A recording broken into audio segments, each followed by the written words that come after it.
Hola, mi nombre es Sonia Munar, soy contadora pública en la Universidad de La Salle. Tengo 18 años de experiencia en el área contable. Actualmente me desempeño como contadora independiente, asesorando empresas de construcción, servicios, empresas manufactureras, empresas importadoras y exportadoras.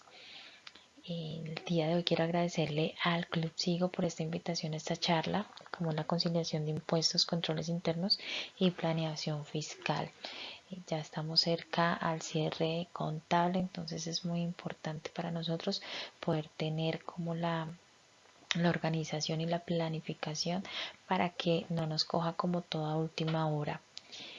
Al final de la presentación dejo mis datos. Si les queda alguna duda, con mucho gusto estoy ahí para servirles. Bienvenidos. Vamos a iniciar con la conciliación de impuestos. La conciliación de cuentas no solo se da en las cuentas de impuestos, sino a nivel general en toda la información que se tiene en la compañía, todas las cuentas contables de la compañía. Tenemos que utilizar una serie de técnicas para poder analizar la información y de esta manera poder suministrar una información razonable, fidedigna, para que los estados financieros salgan bien y puedan tomar decisiones con base a ellos. Pero en este momento vamos a analizar o vamos a explicar un poco cómo podemos hacer una conciliación de impuestos al finalizar este año fiscal. Algunos de los impuestos más importantes que tenemos en la actualidad a nivel Colombia son estos que vamos a relatar a continuación, como lo es el impuesto de renta. El impuesto de renta es un impuesto anual. Grava las utilidades que ha generado la empresa desde el 1 de enero hasta el 31 de diciembre. Este año, en el 2018, inició con el 33% y es de una manera gradual que, según la ley de financiamiento, y hasta el 2022 que vamos a llegar al 30%, pero pues en ese momento nos toca esperar hasta el 1 de enero o si antes sale la nueva reforma tributaria, a ver cómo sigue, pero el próximo año nos corresponde un 32% de la renta en el momento de elaborarla. El IVA que es de carácter nacional, puede ser cuatrimestral o bimestral dependiendo de la empresa. Grava las ventas de bienes o la prestación de los servicios. En la actualidad tenemos un porcentaje general del 19%, pero también hay diferentes tarifas en los productos o hay bienes exentos. El ICA es un impuesto a nivel distrital y también el porcentaje depende de la actividad económica que ejerza la empresa, entonces también varía. La retención en la fuente, este no es un impuesto, pero sí es un anticipo del impuesto de la renta que hablamos anteriormente. Y el gravamen a los movimientos financieros que grava las transacciones financieras. El porcentaje de este impuesto es el 4 por mil. Vamos a iniciar con el análisis de las cuentas de impuestos. Para esto nosotros tenemos que generar un balance general al cierre del periodo que queremos analizar. Fiscalmente es al 31 de diciembre, pero pues podemos hacerlo al 30 de noviembre para empezar a verificar que nuestras cuentas de impuestos estén bien. Tenemos que analizar la naturaleza de las cuentas, entonces miremos la autorretención, qué naturaleza tiene y si hay algo mal, pues de una vez podemos reclasificar. Entonces, si hay algún error en nuestra información suministrada contablemente, lo podemos hacer a tiempo y ya después nos va a quedar nada más el mes de diciembre para poderlo revisar. Las cuentas de autorretenciones deben contener exactamente el valor que podemos deducir de la renta por este concepto. Entonces, estar seguros que lo que nos hayan retenido es lo que nos van a certificar en los certificados de retención en la fuente. Y de la misma manera los que son autorretenedores, que ese haya sido el valor correcto, pues para poder deducir de la renta. En el caso de la retención en la fuente, los saldos deben corresponder al pago que se debe realizar en el siguiente mes. Estamos hablando, digamos, del mes de noviembre, tiene que ser exactamente lo que vamos a pagar en el mes de diciembre. Si tenemos alguna diferencia y si nosotros filtramos el mes de noviembre nada más y no nos da el mismo saldo que vamos a pagar en el mes de diciembre, entonces tenemos que devolvernos y empezar a analizar mes a mes las cuentas contra el pago, a ver qué fue lo que sucedió, en donde tenemos la diferencia, y de esa misma manera poder ajustar en ese momento, pues para poder llevar como la información al día para el mes de diciembre. Y el IVA se maneja de la misma manera que la retención en la fuente, entonces comparar nuestros IVAs y que estén registrados de una manera correcta. Es revisar las naturalezas, si es generado, si es descontable, si está bien registrado. Dentro de esa conciliación de cuentas, nosotros también debemos mirar que el próximo año tenemos que reportar una información exógena tanto nacional como distrital, y estamos a tiempo de verificar que la información que nos piden para el siguiente año la podamos tener. Si algo no se tiene, pues lo podemos hacer en este momento para el próximo año, que podamos tener más depurada la información. La información exógena de este año está basada bajo la resolución 11004 del 29 de octubre del 2018. La información que se va a reportar en el año 2020. ¿Quiénes tienen que reportar la información exógena? Entonces, las entidades públicas o privadas que celebren convenios con corporaciones y asistencia técnica para el apoyo y ejecución de sus programas o proyectos con organismos internacionales. También las entidades vigiladas por la Superintendencia Financiera de Colombia, las cooperativas de ahorro y crédito, los organismos o cooperativos de grado superior, las instituciones auxiliares de cooperativismo, las cooperativas multiactivas e integrales y los fondos de empleados que realicen actividades financieras, las bolsas de valores y los comisionistas de bolsa. Y aquí creo que es la parte que más maneja un gran porcentaje de los que estamos escuchando esta charla, que son las personas naturales, sus asimiladas, que durante el año grabable 2017 o en el año grabable 2019 hayan obtenido ingresos brutos superiores a 500 millones de pesos, y la suma de los ingresos brutos obtenidos por rentas de capital y o rentas laborales durante el año grabable 2019 que superen los 100 millones de pesos. Entonces, quienes superen estas bases tienen que reportar información exógena, están obligados a hacerlo. Aquí continuamos con los obligados a reportar la información exógena: las personas jurídicas, sus asimiladas y demás entidades públicas o privadas que en el año grabable 2017 o en el año grabable 2019 hayan obtenido ingresos brutos superiores a 100 millones de pesos. Las personas naturales o asimiladas, se trata de las rentas laborales, las personas jurídicas y sus asimiladas, entidades públicas y privadas y demás obligados a practicar retenciones y autorretenciones en la fuente en título de impuestos sobre el IVA. En el siguiente, los establecimientos permanentes de personas naturales no residentes y de personas jurídicas y entidades extranjeras. Y aquí está todo el tema de contratos de colaboración, de joint venture, de la exportación, de contratos de la exportación de hidrocarburos y todo este tema como entidades de cooperación, entidades públicas también. Y los entes públicos de nivel nacional, territorial, orden central o descentralizado, que están en el artículo 22 del Estatuto Tributario.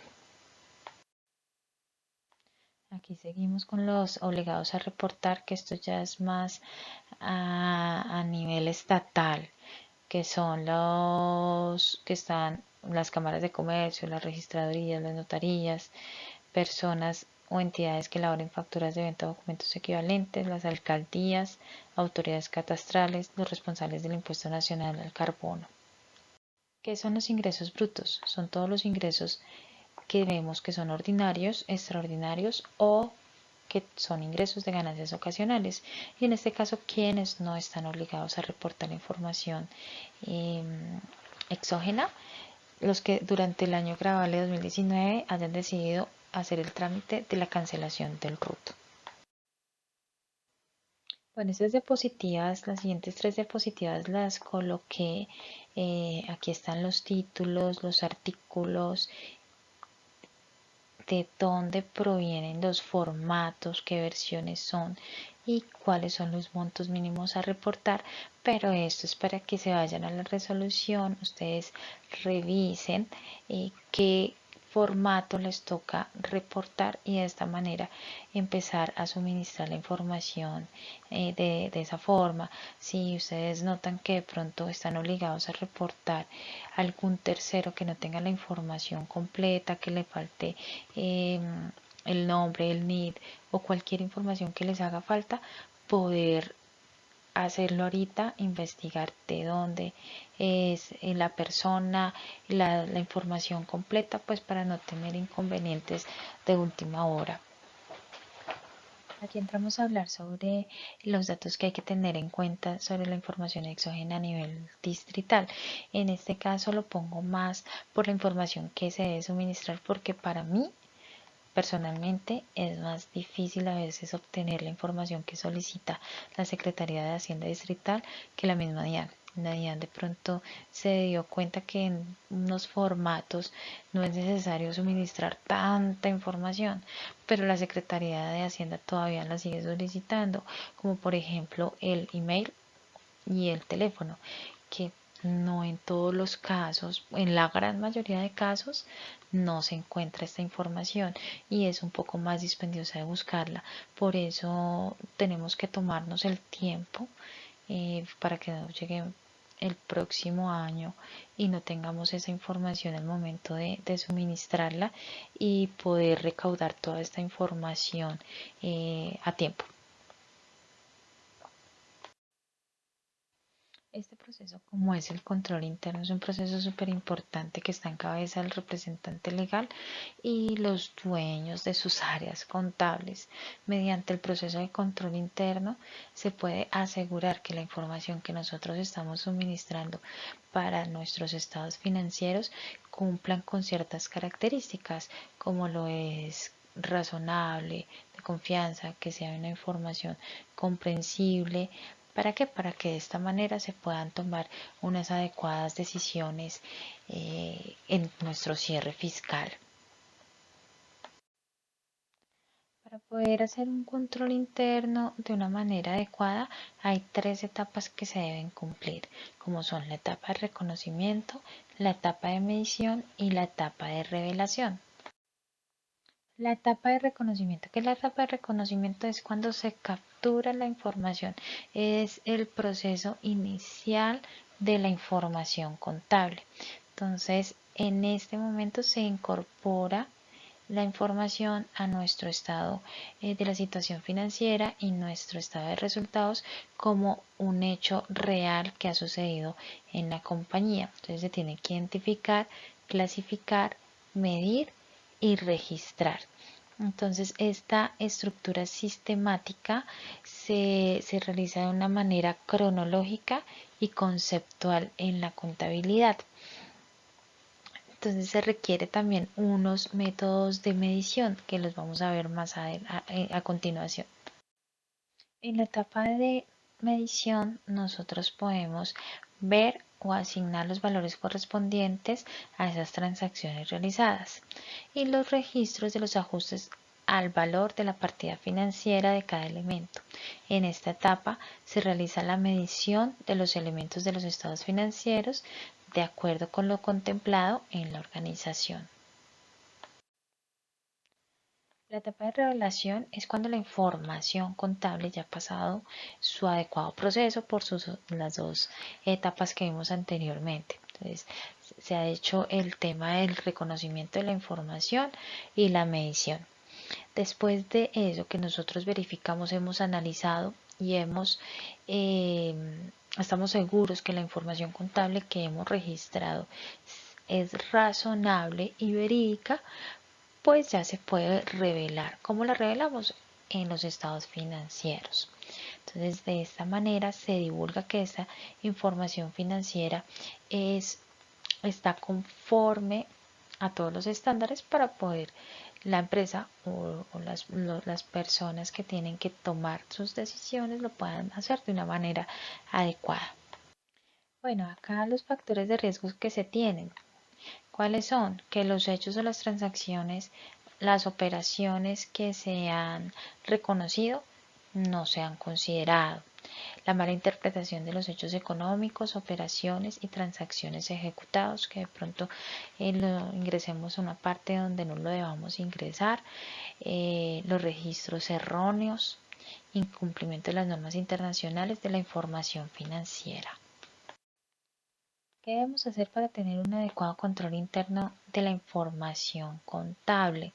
Entonces, las acciones de control que debemos tener es que, en primer lugar, la información se debe entregar al área contable, todos los hechos económicos, no se debe ocultar nada. La información se debe soportar mediante documentos idóneos para que se puedan registrar esas transacciones. Debe existir una adecuada segregación de funciones en el área de contabilidad. No todas las personas pueden hacer lo mismo, sino que si hay un área contable, entonces se puedan segregar funciones para hacerte las transacciones, el registro de las transacciones más limpias. En el manejo de las cajas menores, que se realicen mensualmente los respectivos arqueos por los responsables definidos para cada una. Se debe realizar la identificación de activos de la organización y se deben realizar las conciliaciones bancarias a las cuentas pertenecientes en la organización. Para el tema de control interno es muy importante tener unas manuales donde estén las políticas contables con sus procedimientos y funciones.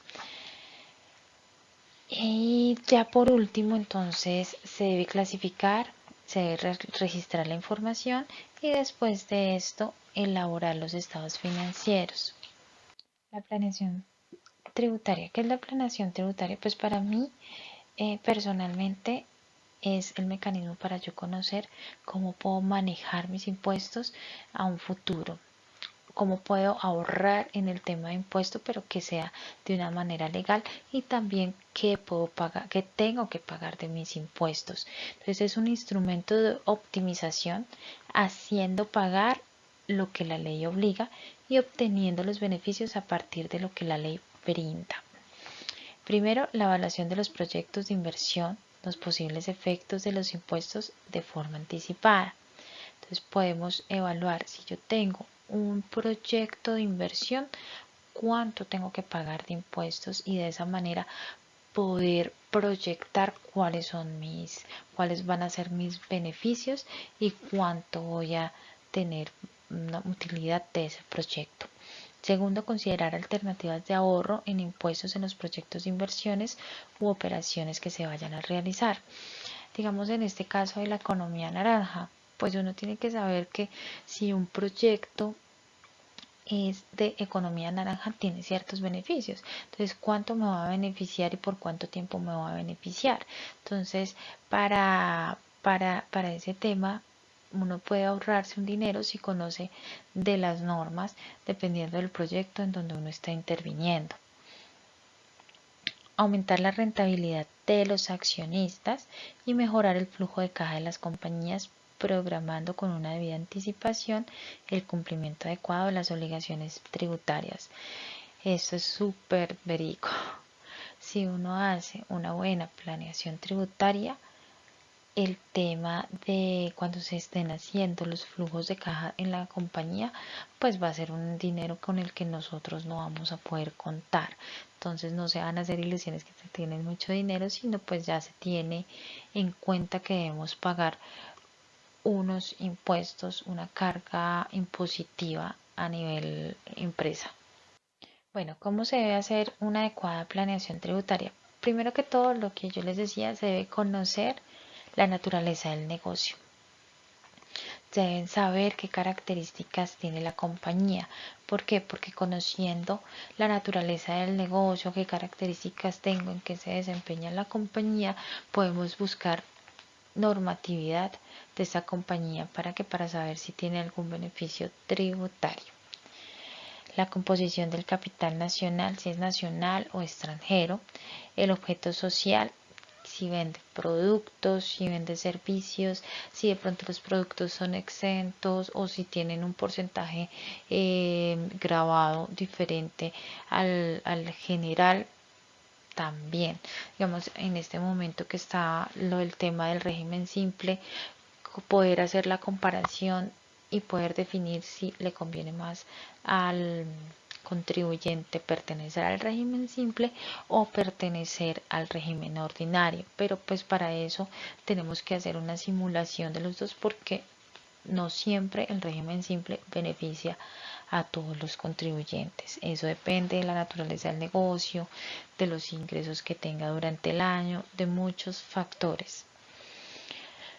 Los riesgos estratégicos que tenga el negocio, lo que les comentaba, las regulaciones especiales, información financiera actual y la presupuestada. ¿Qué planes tienen de inversión? El estudio de la situación impositiva, la revisión del procedimiento y controles en impuestos para identificar los riesgos de sanciones o mayores impuestos.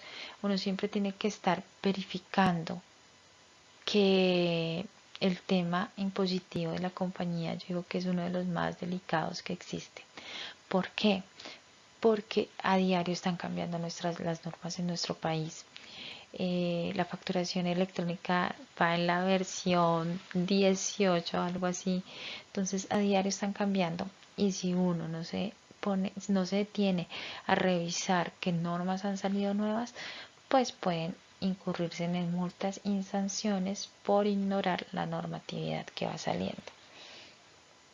La utilización o disposición de los saldos a favor reflejados en las declaraciones.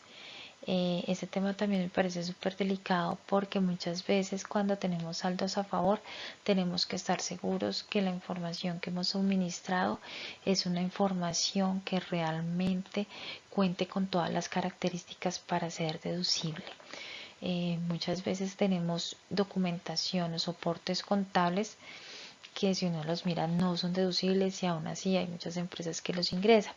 En el momento de pedir los saldos a favor y nos hagan la visita, pues el saldo a favor se nos va a disminuir, y adicional a esto vamos a incurrir en una sanción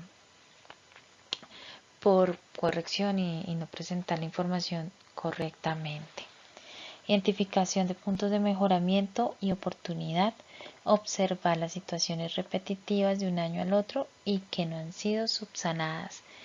Muchas veces cuando nosotros pasamos de un año a otro y vemos que hay algo mal, de pronto lo tratamos de subsanar en el momento. Pero si nos damos cuenta, el año siguiente como que se empieza a hacer el quite a la información que toca subsanar, y no. Si vemos que nos va a afectar el próximo año, toca de una vez subsanarla para poder continuar haciendo las cosas de una mejor manera. Y revisión de las áreas que tengan que ver con el proceso tributario. ¿Por qué es necesaria la planeación tributaria? En nuestro país, como yo les decía, a diario nos cambian las normas. Obligan a que las compañías analicen su impacto y buscar estrategias inmediatas para reducirlo. Presiona a la gerencia de las compañías para el mejoramiento de los resultados, la aplicación de precios de transferencia a las transacciones con compañías vinculadas en el exterior. Las consecuencias de no hacer un estudio y no tener la documentación soporte es el rechazo de los costos y deducciones de estas operaciones. Y las organizaciones cada día buscan reducir costos y mejorar la rentabilidad. Por eso la planeación tributaria es tan necesaria. Bueno, creo que este tema es más que todo es porque nosotros, como contadores, a inicio del año fiscal, siempre los 6 primeros meses no tenemos descanso, trasnochamos, no tenemos vacaciones, todo el mundo paseando y nosotros no, ¿Por qué? Porque no hacemos las cosas en el momento que podemos hacerlas. Digamos, lo que es de la mitad de año hacia diciembre, la carga laboral se nos disminuye un poquito.